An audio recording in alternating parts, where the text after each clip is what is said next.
रक्षा तो करोगे ना अपनी। आप एक छोटी सी चिड़िया जिसने कहीं घोंसला बना लिया हो, अंडे दे रखे हैं, उसके ऊपर एक नाग उसकी तरफ आ रहा है, आप उस चिड़िया का प्रतिक्रिया देखना। Look at the reaction of the small birdling, how vehemently it will fight for the protection of those eggs. वो एग्स जो अभी बच्चे हुए भी नहीं है, वो लड़ेगी चिड़िया। तो ये भी एक हमारे पर भ्रम डाल दिया गया है अहिंसा वाला। तुम अहिंसा में फंसे रहो, हम हिंसा करते रहेंगे।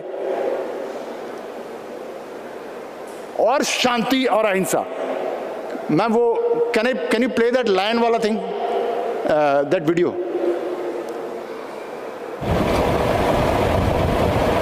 Look at this, don't you see this lion is sitting peacefully, all this lions. शेरों का समाज शांति से बैठा है कि नहीं बैठा है? क्या वो हिंसा कर रहा है? किसी को मार रहा है? Absolutely peacefully, absolutely peacefully. इससे ज्यादा शांति प्रिय आप माहौल की कल्पना कर सकते हैं कुछ? बिल्कुल शांति से बैठे हैं।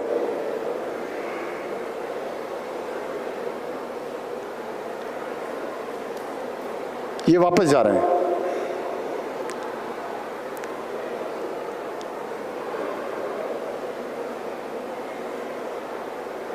शेर एकदम शांति से बैठे हैं। आप देखिए, सिर्फ शांति नहीं है, प्यार भी करेंगे एक दूसरे को। ये देखिए,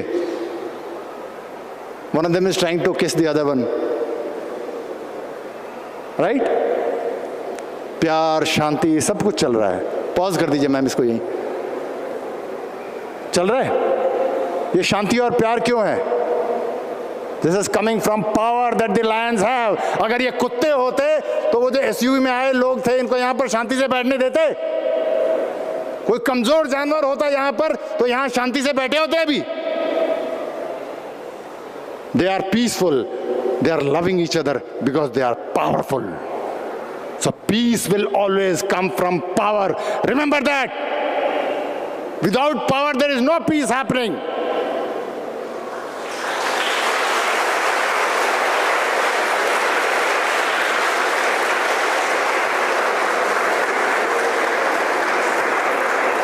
मैं ये नहीं कह रहा हूं कि इमीडिएटली लड़ने ही लग जाओ, आप शांति से पूरा काम करो। Ma'am, can I have the next video please? I was in Kashmir, we were fighting terrorist. I tried my best to get the thing sorted out by peace. Now listen to this, this is an actual conversation of me with a terrorist. ये आवाज मेरी है, आतंकवादी की आवाज असली है।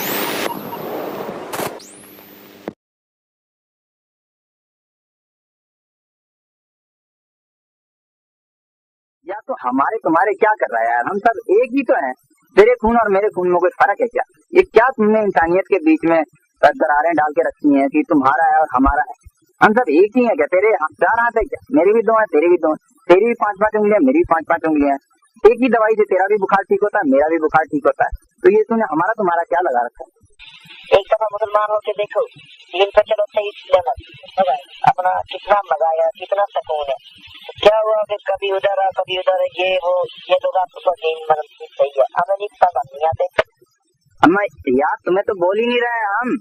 हमारा तो ये मुल्क ही है इतना बड़ा, और इतना दिल इसका इतना बड़ा है कि यहाँ मुसलमान, हिंदू, सिख, ईसाई, पारसी, बुद्ध सभी रहते हैं। इस मुल्क का एक ही मजहब है, मोहब्बत का, भाईचारे का। इंसान का और कोई मजहब नहीं होता है। नाम चाहे जो ले लो, सबके सब पहले इंसान है और मोहब्बत एक दूसरे से करते हैं और रहते हैं। एक दूसरे के खिलाफ नफरत करना ये आप मत गलत सिखाओ। तो है ना, आप ऐसा करो, अपना इस्लामी कानूनों को सामने रखो, और अपना अफगानिस्तान में आप क्या कहते हैं उसको, हिंदुस्तान में नाफज करो, तो हम आपके पीछे हैं। यार अफगानिस्तान और ये सब छोड़ो ना, हम यहाँ बताया ना हमने, जो लोग चाहेंगे वो होगा। जो लोग जिस मजहब को चाहेंगे वो उस मजहब की पूरा इबादत कर सकते हैं। जो लोग जिस लीडर को चाहेंगे वो उस लीडर के वोट दे सकते हैं। यहाँ पर उसको पूरी आजादी है। यहाँ कोई जबरदस्ती ऐसा नहीं है कि नवाज शरीफ को लोगों ने वोट दिया और मुशर्रफ ने उसे खा लिया। ऐसी कोई दादागिरी, कोई जबरदस्ती नहीं है। लोग प्यार मोहब्बत से जिसको अपना नेता चाहते हैं, जिसको अपना लीडर चाहते हैं, तो उसको चुन सकते हैं। आप कहते हैं ना हम इस्लामिक लोग ले आओ और आप भी रहो उसमें, हम भी रहेंगे। तो आप लोग नहीं मानते तो फिर लड़ाई तो होनी है। अरे इस्लामिक रूल या कोई भी रूल वो हो जिसमें लोग खुश हों।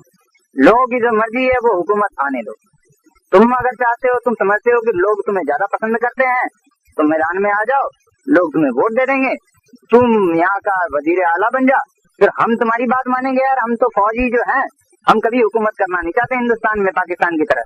जो हमारे लीडर हैं हम उन्हीं की बात मानते हैं। तुम बन जाओ लीडर, हम तुम्हारे को सलूट मारेंगे कल।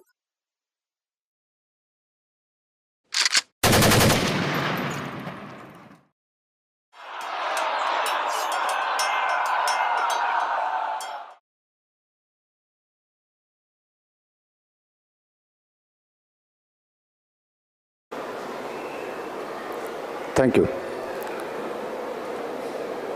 अब even though as a soldier मेरा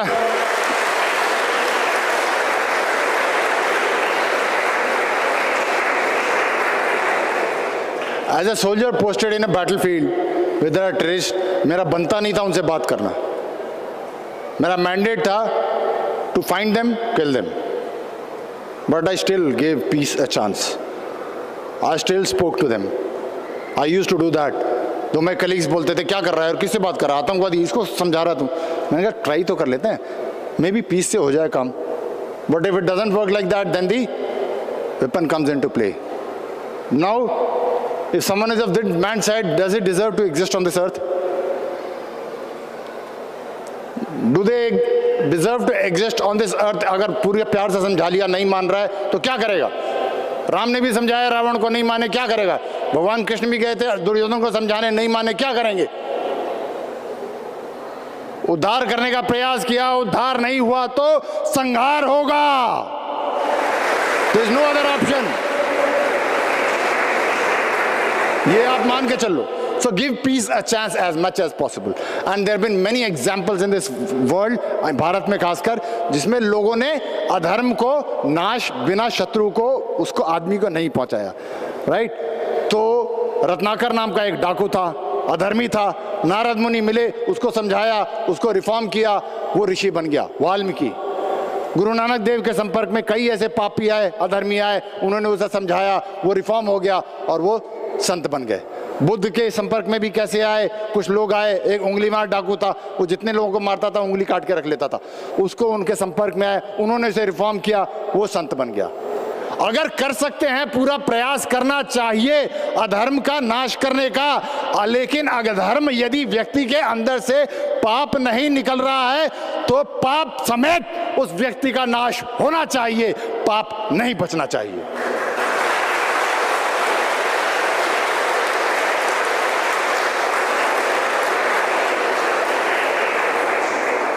अंत में मैं एक सिर्फ अपनी कविता सुनाऊंगा और उसके साथ समाप्त करता हूं। ये कविता एक सिपाही के द्वारा, सिपाही का दृष्टिकोण है, सिपाही का दृष्टिकोण इतिहास के प्रति, इतिहास को एक सिपाही देखता है और किस दृष्टिकोण से देखता है, कैसे समझता है, वो एक सिपाही की तरफ से।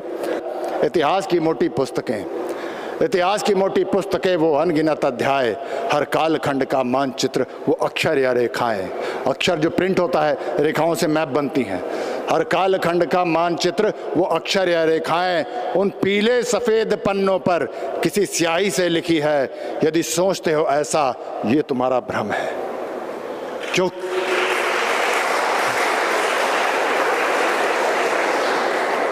क्योंकि कागज पर वो स्याही जो कहानी बताती है। कौन सी कहानी? फलाने सम्राट ने ये युद्ध जीत लिया, मानचित्र की रेखा बदल गई। क्योंकि कागज पर वो स्याही जो कहानी बताती है, उससे पहले इस धरती पर किसी के खून से लिखी जाती है। क्योंकि नियति है यदि खून, तो खून तो बहेगा, या हम करे वार या फिर शत्रु करेगा। अब अगला पैराग्राफ जिसमें मैं वो 3 एग्जाम्पल लूँगा, पहले जिसमें हम ये मान के बैठ गए थे कि शांति से काम हो जाएगा, और उसके बाद 3 एग्जाम्पल जिसको हमें समझ में आ गया कि शांति से काम नहीं होगा। तो अगला पैराग्राफ है, संग्राम यदि अहिंसा का था तो जलियांवाला क्या था? हिंदी चीनी भाई भाई तो 62 क्यों घटा था? बसे गए लाहौर प्रेम से तो कारगिल क्यों फटा था? और अब अगला, मैं सन 71 की लड़ाई की बात कर रहा हूं। आखिरी लाइन थी, बस से गए लाहौर प्रेम से तो कारगिल क्यों फटा था? पर जब हमने किया था वार तो शत्रु टुकड़ों में बटा था। रावण हो या दुर्योधन, अस्तित्व तो खून से ही मिटा था। यदि सोचते हो अन्यथा तो ये तुम्हारा भ्रम है।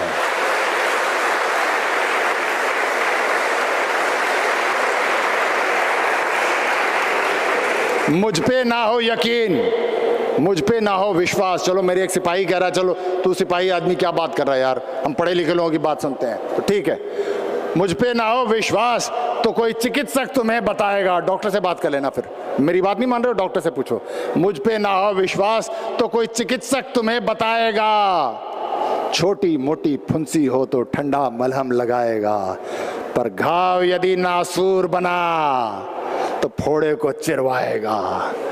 अंग अगर कोई सड़ जाए तो काट के उसे हटाएगा, और करना पड़े जो शल्य, शल्य मतलब ऑपरेशन, और करना पड़े जो शल्य तो खून अवश्य बहाएगा।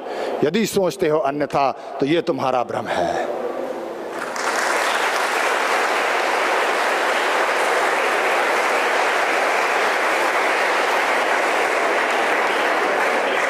और फिर भी नहीं मेरी बात मानते तो है कोई प्रेम का मलहम तो जाकर उन्हें लगा दो। है कोई प्रेम का मलहम तो जाकर उन्हें लगा दो। हाफिज नकवी अजहर को तुम प्रेम से यहां बुलवा लो। उन जानवरों में इंसान अगर है तो उसको तुम जगा लो। वरना करने दो मुझे अपना काम, सिपाही कह रहा है, वरना करने दो मुझे अपना काम, तुम बैठो मजा लो, क्योंकि सोचते हो अन्यथा तो ये तुम्हारा भ्रम है। और आखिरी पैराग्राफ, मेरी बात की कीजो उपेक्षा, चेतावनी है अब ये सिपाही की। मेरी बात की कीजो उपेक्षा तो कर लो फिर प्रतीक्षा। फिर होगा पुलवामा, मुंबई, या जहां शत्रु की इच्छा। मुंबई CST पे किसका खून बहा था? ट्राइडेंट होटल में, ताज होटल में किसका खून बहा था फर्श पर? हमारा। मेरी बात की कीजो उपेक्षा तो फिर कर लो फिर प्रतीक्षा। फिर होगा पुलवामा, मुंबई, या जहां शत्रु की इच्छा और बहता हुआ खून बस देगा यही शिक्षा कि नियति है यदि खून तो खून तो बहेगा, या हम करे वार या फिर शत्रु डर जो उठेगा धड़ से कटेगा, कहाँ पे छिपेगा कहाँ पे बचेगा। सबसे प्रबल शस्त्र रचित। धन्यवाद। जय मां भारती।